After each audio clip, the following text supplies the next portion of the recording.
தற்போது யாழ்ப்பாண சிறைச்சாலையிலே தன்னுடைய தனக்கு சிறைச்சாலைகளில் இழைக்கப்பட்ட அநீதிகளை தடுத்து நிறுத்த கோரியும் அந்த அநீதிகளின் தாக்கத்தால் ஒரு விரக்தி நிலையில இருந்தும் அந்த அநீதிகளுக்கு எதிராக போராடும் முகமாக கடந்த 7 நாட்களாக உண்ணாவிரதம் இருப்பதாக அறிந்ததன் நிமித்தம் கணவனாகிய நானும் எனது பிள்ளைகளும் அவரை மீட்டு கொள்ளும்படியாக அவருக்கு உயிராபத்துக்கள் நடக்காதபடி இருக்கும்படியாக உரிய தரப்பினருக்கு தெரியப்படுத்தும் முகமாகவும் இந்த பொதுமக்களிடமிருந்து அதற்குரிய உதவி ஒத்தாசைகளை பெற்றுக்கொள்ளும்படியாகவும் இந்த ஊடக மையத்துக்கு வந்திருக்கிறேன். இதற்கு வந்திருக்கிற அத்தனை நண்பர்களுக்கும் எனது வணக்கங்கள். எனது மனைவி உதயகலா தேவராஜ் அவர்கள் கடந்த 2022 பிற்பகுதி காலத்திலே மட்டக்களப்பு மாநகரத்தை மையப்படுத்தி சமூக செயற்பாடுகளில் ஈடுபட்டு கொண்டு வந்தார். அதற்கான ஒத்துழைப்புகள் மிகுதியாக இருந்த காரணத்தினாலும் அவருடைய ஆதரவாளர் அவருடைய நண்பர்கள் கொடுத்த ஆலோசனைகளுக்கு அமைகவும் அவர் அதை ஒரு அரசியல் இயக்கமாக மாற்றி சர்வ மக்கள் கட்சி என்ற பெயரில் அவர் ஒரு அரசியல் கட்சியை ஸ்தாபித்து நடத்தி வந்த நிலையில் அதன் வளர்ச்சியை கண்டு பொறுக்க முடியாத பிரதான அரசியல் கட்சி ஆக்கள் வந்து அவர்களை ஜனநாயகத்துக்கு புறம்பான முறையிலே சட்டங்களுக்கு புறம்பான முறையிலே ஒரு இல்லீகலான வழிகளிலே அவரை சீண்டி வந்த நிலையில் ஆனாலும் அவர் தன்னுடைய பொறுமையை காத்து அந்த கட்சியை முன்னேற்றகரமாக நடத்தி வந்தார். அதன் ஒரு வளர்ச்சி போக்காக கடந்த 2023 ஆண்டு வந்து நடந்த உள்ளூராட்சி சபை தேர்தலிலே சர்வ மக்கள் கட்சி சார்பாக மட்டக்களப்பு மாநகர சபை முதல்வர் வேட்பாளராக களமிறங்கினார். பின்னர் அதற்காக நிறைய வரவேற்பு நிறைய ஆதரவு அந்த இடத்திலே இருந்தது. அதற்கு மேலதிகமாக பல்வேறு நாட்டு சூழல்கள் காரணமாக அந்த தேர்தல் நடக்கவில்லை. அப்படி இருந்தும் தன்னுடைய அரசியல் செயற்பாடுகளை பிறகு கல்லடியிலே அந்த கட்சி முதலாவது மாநாட்டை நடத்தியிருந்தார். இவ்வளவுத்துக்கும் அவர் அந்த சர்வ மக்கள் கட்சி இந்த ஜாப்புல அதாவது ஒரு வித்தியாசமான ஒரு புதிய அரசியலை சுருக்கமாக சொல்ல போனால் தற்போதைய மதிப்புக்குரிய ஜனாதிபதி அவர்களுடைய கொள்கைக்கொப்பான கொள்கை அன்றைக்கு எல்லோருக்கும் சமத்துவம் எல்லோரும் அரசியலை சுத்தமாக செய்யணும் என்ற அடிப்படையில் எந்த ஒரு தன்னிச்சையாக தானாக பப்ளிசிட்டியை எதிர்பார்க்காமல் இயல்பாகவே மக்கள் ஆதரவு தர வேண்டும் என்ற அடிப்படையில் அந்த காரியங்களை செய்திருந்தார். அதற்கு நிறைய அந்த மாநாட்டிலே ஒரு கிட்டத்தட்ட 20,000 மக்கள் கலந்து கொண்டிருந்தார்கள். அதற்கான ஒழுங்கமைப்பையும் தானே நேர்த்தியாக செய்து முடித்திருந்தார். அப்ப இந்த வெற்றியை பொறுக்க முடியாத அந்த நாட்களிலே இருந்த அரசியல்வாதிகள் நேரடியாக தாக்குதலை நடத்தாமல் அரசியல் பழிவாங்கலுக்கு உட்படுத்தும் முகமாக உதயகலா அவருடைய கணவராகிய என்னையும் எங்களுடைய 4 பிள்ளைகளையும் தாக்குதலுக்குள்ளாக்கினார்கள். தங்களுடைய பினாமி ஃபேஸ்புக் சமூக வலைத்தள ஊடகங்கள் ஊடாகவும் எங்களுடைய தனிப்பட்ட காரியங்களை எடுத்து விளம்பியது ஊடாகவும் பல்வேறுபட்ட தொந்தரவுகள் உயிராட்சித்துகளை விடுத்ததன் விளைவாகவும் எங்களுடைய வாழ்க்கை திசை திரும்பியது. அந்த கால பகுதியிலே என்னுடைய மனைவி வந்து கொஞ்சம் பொறுமையை இழந்து ஒரு கட்டத்தில் அவங்களோட நேரடியாக வாக்குவாதப்பட வேண்டிய சூழல்களை சில பேர் அறிந்திருப்பீர்கள். அதன் விளைவாக சில வழக்குகளையும் எதிர்கொண்டார். அதன் தொடர்ச்சியாக ஏற்கனவே 2011 ஆண்டு எங்கள் மேலே அதாவது எனது மனைவி மேலே இருந்த ஒரு முறைப்பாட்டின் அடிப்படையிலே அந்த பிடியாணைக்கு அமைவாக இந்த வருடம் 2024 ஆண்டு ஜனவரி 14ஆம் தேதி அன்று கைது செய்யப்பட்டார். அந்த கைதுக்கு முதல் ஒரு வாரம் என்று நினைக்கிறேன். அதுக்கு முன்னாக இப்படிப்பட்ட அரசியல் பழிவாங்கல் அராஜகங்களுக்கு எதிராக எனது மனைவியார் காத்தான்குடி போலீசாரில் உரிய சட்ட முறைப்படி முறைப்பாடுகளை செய்திருந்தார். அந்த முறைப்பாடுகள் எதுவும் கவனத்தில் எடுத்துக்கொள்ளப்படவில்லை. அதன் தொடர்ச்சியாக 3ஆம் நாள் நினைக்கிறேன் மனைவி கைது செய்யப்பட்டு அந்த வழக்குக்காக சிறையில் அடைக்கப்படுகிறார். அந்த வழக்கிலே எனது பெயரும் உள்ளடக்கப்பட்டிருந்தது. ஆனால் நான் கைது செய்யப்படவில்லை. அதை நான் இப்பொழுது புரிந்து கொள்ளக்கூடிய மாதிரி இருக்கு. அரசியல் பழிவாங்கலின் நிமித்தமாக எனது மனைவியே குறிவைக்கப்பட்டிருந்தார். எனினும் அந்த இங்கே உள்ள சட்ட நடைமுறைகளுக்கு உட்பட்டு நாங்கள் வழக்குகளை எதிர்கொள்ள நாங்கள் உறுதி எடுத்துக்கொண்டு அந்த வழக்கில் எனது பெயரும் உள்ளடக்கப்பட்டிருந்ததன் விளைவாக நானும் அந்த வழக்கு நீதிமன்றத்துக்கு தன்னிச்சையாக நான் சுயமாக ஆஜரானேன். அதன் அடிப்படையில் அவர்கள் என்னை விளக்கமறியலில் வைத்தார்கள். இந்த காரியங்களை நாங்கள் வழக்குகளை சட்ட ரீதியாக எதிர்கொண்டிருக்கிற நிலையிலே இந்த அரசியல் பழிவாங்கல் நிகழ்ச்சி நிரலுக்கூடாக அந்த நபர்கள் வந்து அதாவது சிறைத்துறையிலும் இருக்கிற அதாவது இல்லீகல் முறைமைகளை பயன்படுத்தி அல்லது அட்மினிஸ்ட்ரேட்டிவ் ஓட்டைகளை பயன்படுத்தி தங்களுக்கு சாதகமான அதிகாரிகளை அல்லது ஊழியர்களை மிஸ்யூஸ் பண்ணி எனது மனைவி மேலே தகாத துஷ்பிரயோகங்களை அதாவது சிறைத்துறை நடைமுறைகளுக்கு ஒவ்வாத முறையிலே பல காரியங்களை செய்து வந்தார்கள். அவ்வாறு இருப்பினும் எனது மனைவி அவற்றையெல்லாம் சகித்து தன்னுடைய வழக்குகளை முடித்து வெளியில் வரணும் என்ற குறிக்கோள்களுடன் அதை சகித்து போன நிலையிலே இந்த பழிவாங்கலின் உச்சக்கட்டமாக கடந்த 7ஆம் மாதம் நினைக்கிறேன் 7ஆம் மாதம் மட்டக்களப்பு சிறைச்சாலையிலே எனது மனைவி சிறைச்சாலைக்கு உள்ளே சிறைச்சாலை அதிகாரிகளால சிறைச்சாலை உடுப்பை ஆக்களுக்கு முன்னால கலட்ட வச்சு மானபங்கப்படுத்தப்பட்டார்.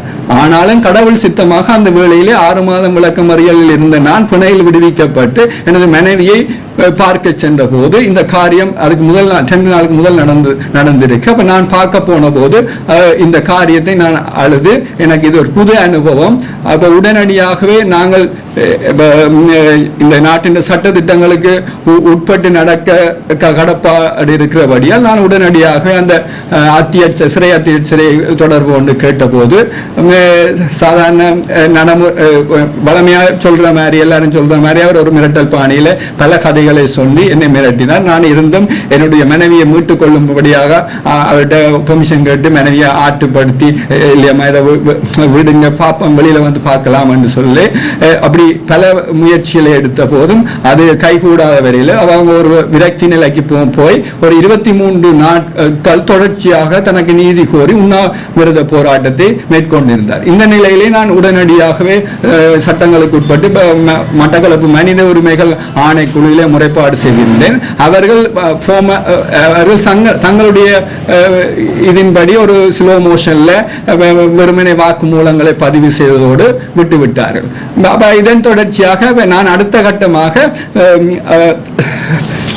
மட்டக்களப்பு மனித உரிமைகள் ஆணைக்குழுவிலே கொடுக்கப்பட்ட முறைப்பாடு அதன் தொடர்ச்சியாக இதுல ஒரு நல்ல சாதகமான விளைவுகள் இல்லாத பட்சத்தில் நான் மேதகு ஜனாதிபதி அவர்களுக்கு முறைப்படியாக ஒரு காரியங்களை விளங்க வைத்து எனது மனைவியை மீட்டுக் கொள்ளும்படியாக விசாரணை என்பதற்கு அப்பால முதற்கட்டம் அவங்க ஒரு விரக்தி போக்கில் போய் தன்னுடைய நீதிக்காக நீதி கோரி 23 நாட்கள் தொடர்ச்சியாக உண்ணாவிரத போராட்டம் மேற்கொண்டிருந்தாங்க. அதுல முதல் 3 நாட்கள் அந்த உடுப்பில்லாம அந்த நிலையில தான் சிறைச்சாலையில இருந்து ஹாஸ்பிட்டல்ல அனுமதிக்கப்பட்டிருந்தாங்க. அப்ப இதுக்கு பரிகாரமா நான் என்ன செய்யலாம் என்றதன் அடிப்படையில் ஜனாதிபதிக்கு ஒரு விரிவான லெட்டரை அனுப்பியிருந்தேன். அப்ப அந்த நிலையிலே அவங்க பதில் கிடைக்க லேட் ஆகிற நிலையில அவங்க தொடர்ச்சியா 23 நாட்கள் உண்ணாவிரதம் இருந்தாங்க. ஒரு கட்டத்தில் ஜனாதிபதியிடமிருந்து எனக்கு ஒரு பதில் கிடைத்தது. இதை நாங்கள் பரிசீலிப்பதாக. அதே நேரம் சிறைச்சாலைக்குள்ளும் எனது மனைவியிடம் அதிகாரிகள் பேசியிருப்பார்கள் என்று நினைக்கிறேன். அதனை பயன்படுத்தி எனது மனைவி அதை கைவிட்டார். உண்ணாவிரதத்தை கைவிட்டு தொடர்ந்து தனது வழக்கு காரியங்களிலே ஈடுபட்டு கொண்டிருந்தார். அப்படி ஈடுபட்டு கொண்டிருந்த காலப்பகுதியிலே தேசத்திலே அரசியல் மாற்றங்கள், தலைமைத்துவ மாற்றங்கள் நடந்தது. அதே நேரம் நாங்களும் எங்களுடைய வழக்குகளை முடித்து நாங்களும் சாதாரண இலங்கை குடிமக்களாக வாழ முயற்சித்துக் கொண்டிருந்தோம். ஆனாலும் அந்த அரசியல் காழ்ப்புணர்ச்சியின் மிச்ச சொச்சங்கள் மலைவிட்டு துவானம் போகலை என்ற மாதிரி அந்த தொந்தரவுகள் என் மனைவி மேலே தொடர்ந்து கொண்டிருந்தது. பிழையான பொய்கேசுகளை மட்டக்களப்பு மாநகரத்திலே மட்டக்களப்பை பேஸ் பண்ணி போட்டார்கள். அந்த கேஸ்களை எதிர்கொண்டு முறியடித்து விடுதலை அடைந்தாங்க என்ற மனைவி. அப்ப அப்படியாக தொடர்ந்து டார்ச்சர் இருக்கிற நேரம் இந்த சிறைகளிலே இருக்கிற நிலைமை, அதாவது சிறைக்குள்ளாக தொடர்ந்தும் இந்த கேஸில் அவங்க தொடர்ந்தும் சிறைக்குள்ளே இருக்க பல்வேறுபட்ட இல்லீகல், அதாவது நடைமுறைகளுக்கு புறம்பான முறையில் தங்களோட அதிகாரத்தை மிஸ்யூஸ் பண்ணி அல்லது பிழையான ஓட்டைகளை பயன்படுத்தி இந்த மனைவியோட கூட இருக்க இன்மேட்ஸை கலவரப்படுத்தி அவங்க மேல பொய்யான குற்றச்சாட்டுகளை இதன்றது அடிக்கு போறது, கேவலப்படுத்துறது, அப்படியான சொல்ல முடியாத பல காரியங்களை இவர்கள் செய்தார்கள். இதன் உச்சக்கட்டமாக இதில் நான் யாரையும் குறித்து சொல்ல விரும்பவில்லை. யார் யார் அதை செய்தார்களோ அவர்களுக்குரிய உரிய மேலதிகாரிகள் அதை கவனத்தில் எடுக்கும்படியாக வேண்டுகிறேன். இந்த உச்சக்கட்டமாக ஒரு முறை யாழ்ப்பாண சிறைச்சாலையில அவங்க கூடுமான அளவு தன்னைத்தானே சகிச்சு கொண்டு தான் போனாங்க. இந்த பல்லு கொதி அதுக்கு கடந்த அக்டோபர் மாதம் யாழ்ப்பாண பல பெரிய தங்களை யாழ்ப்பாண ஹாஸ்பிட்டலுக்கு கூட்டி கொண்டு போயிருந்தாங்க. அந்த நேரம் பல்லு புடுங்க வெளிக்கிடைக்க அவங்களுக்கு ஃபிக்ஸ் வளமையா மாறுது என்று சொல்லதால உடனே புடுங்கல. அப்ப டாக்டர் அட்வைஸ் பண்ணி விட்டா ஃபிக்ஸுக்குரிய டாக்டரை பார்க்கணும்னு சொல்லி, அப்ப அதுக்கு பார்க்கணும்னு சொல்லி அப்ப அதை கூட்டிட்டு போயிட்டாங்க திருப்பி சிறைக்கு. அதுக்கு பிறகு இந்த வரையும் அந்த நடவடிக்கை எடுக்கப்படலை.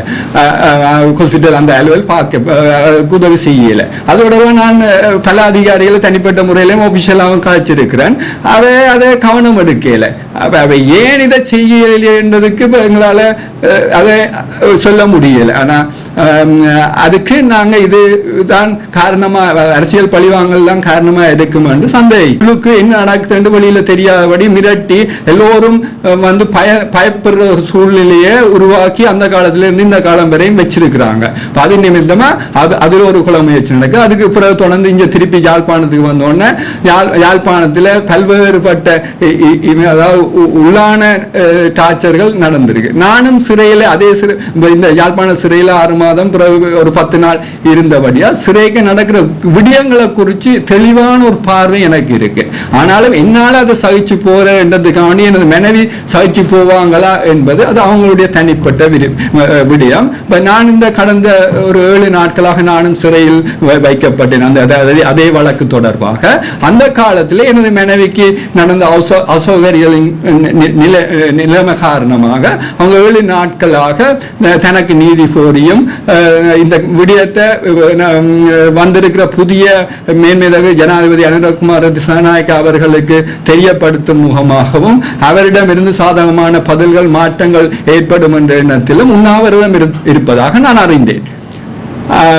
அதன் விளைவாக ஏற்கனவே நானும் ஜெயிலில் இருந்தபடியா பீதாரஞ்ச என்ற மகன் இலங்கை மனித உரிமைகள் ஆணைக்குழு யாழ்ப்பாண அலுவலகத்தில் முறைப்பாடு செய்திருந்தாங்க. அப்ப அவங்க பார்க்க போய்க்க அவங்களுக்கு விசிட்டுக்கு உரிய முறைப்படி அவங்களுக்கு அந்த தகுதி இருந்தும் அவங்க சிறை அதிகாரிகள் சொல்லி இருக்கிறாங்க வைஃப் பார்க்க விரும்புறாங்க இல்லைன்னு சொல்லியிருக்காங்க. அவங்க சொல்றது அப்படி ஏற்றுக்கொண்டு அவங்க வந்துட்டாங்க. பிறகு உள்ளுக்கு இருந்து வைஃப் கோல் எடுத்து, அதாவது 5 நிமிஷம் 15 நாளுக்கு ஒரு கதைக்க கொடுப்பாங்க. அந்த நடைமுறையை பயன்படுத்தி வைஃப் மகனுக்கு கோல் எடுத்து சொல்லியிருக்காங்க. அப்படி நான் சொல்லல, நீங்க பார்க்க வாங்க, இவ்வளவு விஷயம் நடக்குது பார்க்க வாங்கன்னு சொல்லியிருக்கிறாங்க. அப்பதான் ஒரு விழிப்புணர்வு அடைந்து போய் மனித உரிமைகள் ஆணைக்குள்ள முறைப்பாடு கொடுக்க, அப்ப அவங்க போய் உள்ளுக்கு விசிட் பண்ணி பார்த்தது உடனே அடுத்த நாள் விசிட்டுக்கு அலோவ் பண்றாங்க. அப்ப இது சாதாரணமா எல்லாரிடம் புரிந்து கொள்ளக்கூடியது. அப்ப நடைமுறை இருக்கு. இவங்க இப்படியான அராஜகம் அதாவது தவிர்ப்புகள் அதாவது அவங்களோட இது மிஸ்யூஸ் பண்ணி இவங்களை ஏதோ ஒரு வழியில அதாவது இல்லாம பண்ணணும் என்றதை நான் சந்தேகிக்கிறேன். அப்ப அதுக்கு அடுத்த கட்டமா நான் இந்த விடயங்கள் தொடர்பா வந்து தற்போதைய ஜனாதிபதி மேதகு அனுரகுமார திசுநாயக்க அவர்களுக்கு மீண்டுமாக நான் ஒரு கடிதம் மூலம் இதை தெரியப்படுத்தி இருக்கிறேன். இந்திய நாட்டிலே அதை கடிதத்தை அனுப்பி இருக்கிறேன் முழுமையான விவரங்களோட. ஆனா இப்ப வரையும் எனக்கு நான் கடைசியா கோர்ட்ஸ்ல என்னுடைய மனைவியை பார்த்ததுக்கு பிறகு நான் பார்க்கல என்ன நிலைமை எது என்று எனக்கு தெரியாது. நான் இந்த என்னுடைய வாழ்க்கையில இது முதலாவது நாள் நான் இந்த ஊடகத்தை அணுகிறது. அதாவது என்னுடைய தனிப்பட்ட காரியத்துக்காக அல்லது ஒருவேளை இதை பொது காரியம் என்றும் சொல்லலாமே என்றால் நான் அறிஞ்ச வரையில இந்த ஆண்டுல யாழ்ப்பாண சிறைச்சாலையில கிட்டத்தட்ட 6000 சிறை கைதிகள் உள்ளுக்கு வந்து வெளியேறி இருக்கிறாங்க.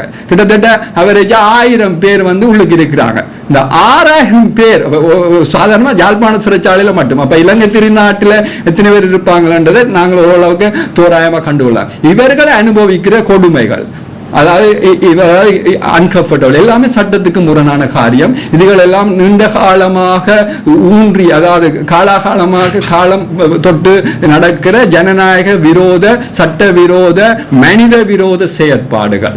ஓகே, இவற்றை எல்லாம் வெளிக்கொண்டு வராததுக்கு காரணம் நிறைய சிறைவாசல் உள்ளுக்கு இருந்து வந்தவங்க தான் நிறைய கதை சொல்லுவாங்க. வைஃபோட இருந்தவங்க இப்படி நடந்துச்சு, அக்காக்கு இப்படி தங்களுக்கு நடந்துச்சு, ஆனா பயமா இருக்கு, இவங்க வருட்டுறாங்க அவங்க வருக்கிறாங்க. ஆனா இதை நான் தனிப்பட்ட முறையில பெயர் சொல்லி குறிப்பிட முடியாது, அது தங்களுக்கு தெரிந்த விடயம். என்னுடையதும் எனது பிள்ளைகளுடைய மனைவியுடைய பாதுகாப்பு காரியங்கள் இருக்கு. தற்சமயம் தான் அரசாங்க லெவல்ல மாற்றங்கள் உருவாகி இருக்கு. ஆனா அடிமட்ட லெவல்ல மாற்றங்கள் உருவாக வேண்டும். ஆனா இப்பொழுது உருவாகி கொண்டிருக்கு. இப்ப நான் இந்த காரியத்தை இந்த ஊடகத்துக்கு கொண்டு வந்த முதலாவது நோக்கம், எங்களுக்கு 4 பிள்ளைகள் இருக்கிறாங்க. நாங்களும் ஏதோ ஒரு விதத்திலே இந்த யுத்த கால பகுதியில் பல்வேறு காரணிகளால் பாதிக்கப்பட்டு கடந்த 16 வருடங்களுக்கு மேலாக ஒரு இலங்கை குடிமக்கள் என்ற வகையில் மிகவும் பாதிக்கப்பட்டு மீண்டுமாய் கடவுளின் உதவியோட நல்ல தாராளமான நல்ல பக்குவம் உள்ள மனிதர்களின் உதவியோட மீண்டு எங்களோட வாழ்க்கையை தொடர ஆரம்பிச்சிருக்கிறோம். அதால அவங்களுக்கு அவங்களோட உயிருக்கு ஏதாவது நடந்தா பிறகு நான் இப்படி ஒரு காரியத்தை சொல்லி சும்மா சுப்பேத்துறதால இந்த பிரயோஜனம் இல்லை என்ற அடிப்படையில் அதுக்கு முன்னேற்பாடா அவங்களை மீட்டுக் கொள்ளும்படியாக இந்த ஊடக நண்பர்களிடம் உதவி கோரியும் இந்த அதிகாரிகளுக்கு உரிய அதிகாரிகள் நடவடிக்கை எடுக்கும்படியாக இந்த செய்தி போச்சேரணும் என்றதை கோரியும், அதற்கும் மேலாக எங்களுடைய ஜனாதிபதி அவர்கள் குமார திசுநாயக்க அவர்கள் எனது மனைவியுடைய காரியத்தை கரிசனை கொண்டு கேட்பதோடு கூட அதன் நிமித்தமாக இந்த சிறைகளிலே இலங்கை சிறைச்சாலைகளிலே நடக்கிற காரியங்களை மறுசீரமைப்பு செய்யும்படியாகவும் இந்த இடத்திலே நான் தயவாக வேண்டுகோள் விடுக்கிறேன். அரசியல் ரீதியான பழிவாங்கல் உட்படுவதாக சொன்ன நீங்கள் அவருடைய பெயர்களை குறிப்பிடவில்லை. ஏற்கனவே ஈஸ்டர் தாக்குதல் தொடர்பாக பகிரங்கமாகவே குற்றச்சாட்டுகள் முன்வைக்கப்படுகிற நிலையில் பின்னணி என்ன? தனிப்பட்ட முறையிலே நான் சொல்வதானால் எனது அறிவுக்கும் எனது அனுபவங்களுக்கும் தெரிந்த முறையிலே நான் கருத்து கூறுவதாக இருந்தால், எனது மனைவி நான் கணவன் என்ற அடிப்படையில் இல்லாமல் எனது மனைவி ஒரு சக இலங்கை குடிமகள் என்ற ரீதியிலே அவங்களுடைய உற்சாகமும் ஆர்வமும் வந்து இலங்கை திருநாட்டிலே எல்லா மக்களும் சமமாக அதாவது சோசியலிசமாக எல்லோருக்கும் எல்லாம் கிடைக்கணும் என்கிற நான் இது நேரங்கிறது சுருக்கமாக சொல்றேன். அது இந்த கோட்பாடு அவங்க தன்னோட கட்சி பாடல் இல்லை, ஒரு விஜயகாந்த் பாடல் என்று நினைக்கிறேன். எனக்கு சினிமாவில் ஆர்வம் இல்லை. அந்த பாடலூடாக அவங்க ஒரு சும்மா ஒரு வீடியோ கிளிப் மாதிரி வெளியிட்டு இருந்தாங்க. எல்லாருக்கும் எல்லாம் கிடைக்கணும், தண்டை என்ன முயற்சி எடுத்தோ எல்லாரும் எல்லாம் சமமா ஏழை பணக்காரன் வித்தியாசம் இல்லை, சாதி மத பேத எதுவும் இல்லாம இருக்கணும் என்ற ஒரு உற்சாக மனப்பான்மை தூய அரசியல். அதாவது அவங்க சொல்லுவாங்க வாக்கு போர் அந்த அரசியல் கட்சியில நாங்க குடும்ப அரசியல் வேண்டாம் எனக்கும் ஈடுபாடு இல்லை, நானும் பிள்ளைகளும் போறல. ஆனா ஒரு மனைவி என்ற ரீதியில சில காரியங்களை நாங்க ஒப்சர்வ் பண்ணுவோம். அப்ப அந்த ஒப்சர்வ் பண்ணினது அடிப்படையில் நான் மனைவி என்று சொல்லல, அவங்க ஒரு கட்சி தலைவிய என்ற ரீதியில நான் இந்த பார்வை எப்படி இருக்குன்னா அவங்க சொல்லுவாங்க வாக்கு போறது மக்களின் உரிமை, அவங்களோட கொள்கையை வறுமை இல்லாத நாடு நாட்டை வறுமை இல்லை ஒரு நிமிஷம் வறுமை ஏற்ற நாடு தேசம்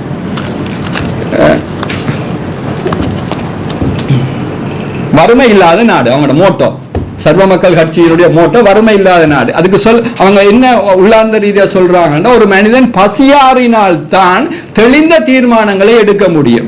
அப்ப பசியாறினா தான் தெளிந்த தீர்மானம். அப்ப முதல் பசியா ஆட்டுவோம். அவங்க அரசியல்ல சரியான தலைவர்களை தெரிவு செய்யட்டும். அது அவங்களோட உரிமை. தான் செய்ய வேண்டியது தான் செய்வேன். அப்ப பப்ளிசிட்டி தனக்கு தேவையில்லை. இயல்பாவே விரும்பினா மக்கள் போடுவாங்க. அப்ப இந்த அரசியல் கோட்பாட்டை ஏற்றுக்கொள்ள முடியாத பழைய அரசியல் கட்சிகள் இந்த தலைவர்கள் தான் இந்த அரசியல் காழ்ப்புணர்ச்சியை உண்டு பண்ணினதா நான் சந்தேகிக்கிறேன். அதிலும் குறிப்பாக ஒரு காரியத்தை குறித்து சந்தேகிக்கிறேன். ஒரு தடவை முன்னாள் பிரதி அமைச்சர் சந்திரகாந்தன் அவர்களை எனது மனைவி ஒரு கோவப்பட்டு அவருடைய அந்த பினாமி அக்கவுண்ட் சந்துரு என்பவர் எங்களை பற்றி கொச்சப்படுத்தி நியூஸ் போட்டது தொடர்பாக நேரடியாக தொடர்பு கொண்டு கேட்ட போது அவர் ஆமா தண்டை அக்கவுண்ட் தான் என்று சொல்ற வீடியோவை அவரே வெளியிட்டு அதை வைரலாக்கி மக்களுக்கு தெரியப்படுத்தியது விளைவாக நான் அதனூடாக அறிஞ்சு கொண்டேன் அவர்தான் இந்த பழிவாங்கலை செய்கிறதாக என்னுடைய கருத்து. ஆனாலும் அது தொடர்பாக விசாரிக்க வேண்டிய கடப்பாடு இலங்கை சட்ட நடைமுறைகளுக்கு உட்பட்ட அதிகாரிகளுக்கு இருக்கிறது. அது தொடர்பாகத்தான் எனது மனைவியும் காத்தான்குடி போலீஸ்ல முறைப்பாடு போட்டிருந்தார். ஜனாதிபதி செயலகத்தில் முறைப்பாடு போட்டிருந்தார். ஜனாதிபதி செயலகத்தில் போட்ட முறைப்பாட்டின் அடிப்படையில் அந்த ஆரம்ப 2023 பிற்பகுதி ஆரம்ப காலத்தில் பட்டிக்குலோ சர்வ மக்கள் கட்சி அலுவலகத்துக்கும் நாங்கள் தங்கியிருந்த வீட்டுக்கும் போலீஸ் பாதுகாப்பு போடப்பட்டிருந்தது. அது இன்று வரை தொடர்ந்து கொண்டு இப்ப இருக்கா தெரியல. அந்த பாதுகாப்பு உரிய முறை சட்ட ரீதியாக போடப்பட்டிருந்தது. அப்ப அதைத்தான் நான் சந்தேகிக்க முடியுமே தவிர இதை ஆராய்ஞ்சு அறிய வேண்டிய கடப்பாடு இலங்கை அரசாங்கத்திற்கு. அதைத்தான் நான் 7ஆம் மாதம் ஜனாதிபதிக்கு லெட்டர்லையும் தெரியப்பட்டிருக்கின்றன. இதுக்குரிய மோட்டிவ் என்னன்றதை நீங்க விசாரிச்சு இதன் மூலமா தான் இந்த டார்ச்சர்ல இருந்து எங்கட குடும்பத்தை இந்த மனைவியை விடுவிக்கலாம் என்று